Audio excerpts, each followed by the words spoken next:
Well, we got the fence kind of ready to run the fencing. Ken is on his way out now to go get an extra tool. And I'm getting ready to butcher off the quail that we have left. So I'm going to get that done. And I'm going to feed him to the dogs. And while I butcher, I'll show you a little bit about how I do it and what I save. Well, the battery died, so you didn't get to watch me clean them, but you do get to watch me feed them off.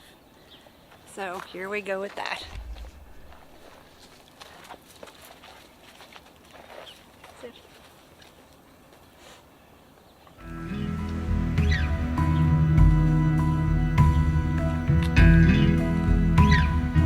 Are you not sure? Go ahead and eat.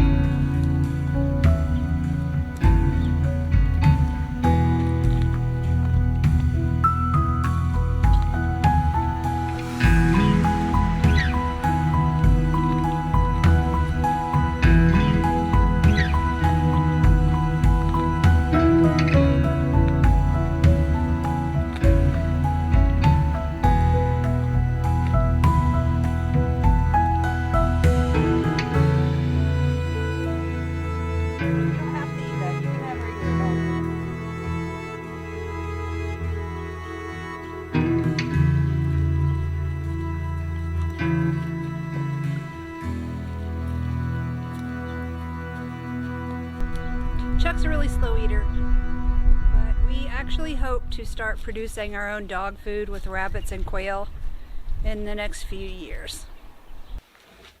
Okay, so the last part of quail butchering is getting rid of the spare parts.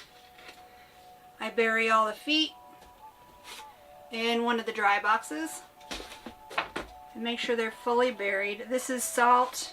I have some lavender in here, cornstarch, and borax. And if I find any that are already dry, I put them in the box with stuff to sell. So if you've bought one of my new protection kits, you got one of these quail wings. Anyway, get those buried real well. This helps them. And I live in an arid climate. I live in the desert. It's really dry and hot. If you live somewhere that it's humid, I would hesitate to do this because it might just sit in that box and rot because it's not dry enough where you live. Okay, there's the feet. Next, I pin the wings. Here are some that I've already done that are dry. Okay, my pin pads. Apparently this is just a bunch I had stored up. I didn't realize these weren't pinned. I pin them and then when they stiffen into position, then I take them off to finish drying so both sides get dry. Okay, I found my pin things here. So I'm going to take the pins out. They're just regular sewing pins. These are already really dry. I'm just going to stick them in the done box. This is just some cardboard taped together. I spread the wing out to look pretty. You have to know where your joints are. Put them on there. And then I put a pin in and around each joint.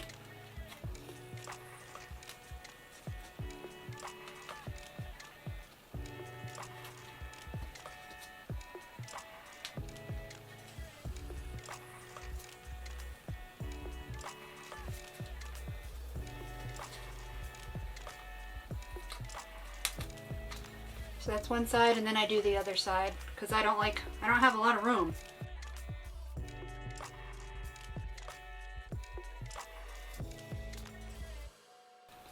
Once I have both wings pinned, then I move some of this stuff out of the way.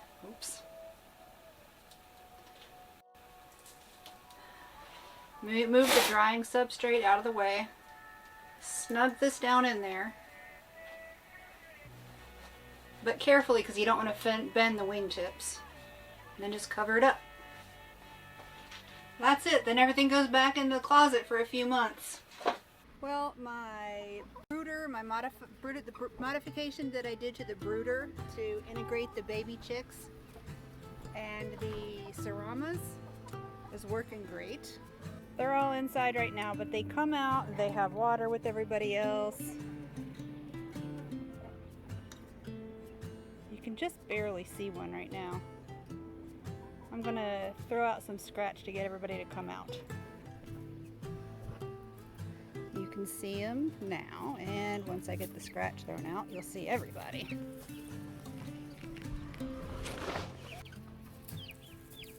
That hen is the meanest one we have. She's Packers.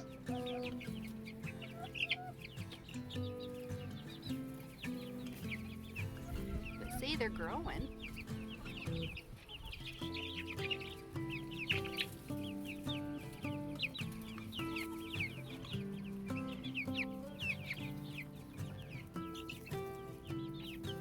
And that's one of the seramas. Actually, yeah, those are seramas. And these are the new babies.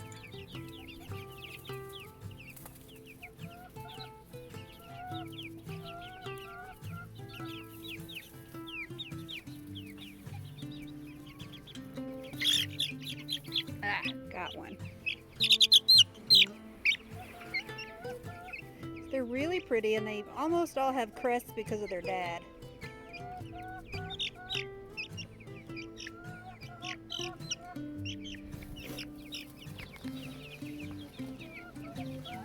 But I'm happy with it.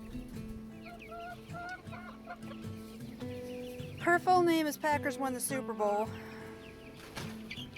as a nod to Mystery Science Theater 3000. Anyway, it's working out well and I'm really happy with it. There isn't a lot going on during the week because it's so hot. So that's pretty much what happened this week. We got the fence posts in and the H braces and everything ready to go. We have the fence. I just have to wait for Ken to be able to help me, because I don't want to try to lift all that by myself. It's really heavy. The chickens are all integrating really well, so I'm very happy with that. I wish I could have gotten the video of the quail butchering, but whatever. I'll be butchering later on. But I did get to show you the pinning, so that's cool. Anyway, I hope you have a good week. Thanks for watching, and I'll see you on Friday.